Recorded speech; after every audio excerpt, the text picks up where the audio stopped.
энэ явдлаас жилийн дараа эргээд нэг харлаа. Хүлээ самун өмнө болсон өдөр бараг мартаглаа. Долоо бас нэгийн тоог хүн болгон мартах ёсгүй. Хэрвээ мартах юм бол хойч хэлбэн маш их тусгүй. Дараа 4 жил дуусан төсвийг хувааж идэх гэж алцахтаа олны танхийг угааж хоёр тал болгон хооронд нь төрөх гэсэн хортой нөхдүүд одоо шнугдаж ичээндээ хэрсэн айлч гарсан ялгаагүй нөхдүүд Монголыг зарж байгаа нь багтсан ч юм уу би тэгвэл асуун ягаад иргэдэмийн төрөх хэрэгтэй иргэний дан хүссэн юу эргээд харахад дутхгүй байна цөөхөн Монгол энэ мэдээ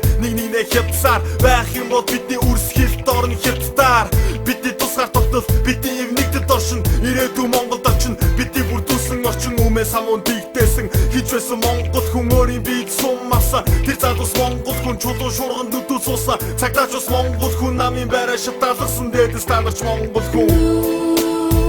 нөлөн сабурхээ цаанан байх амьдрал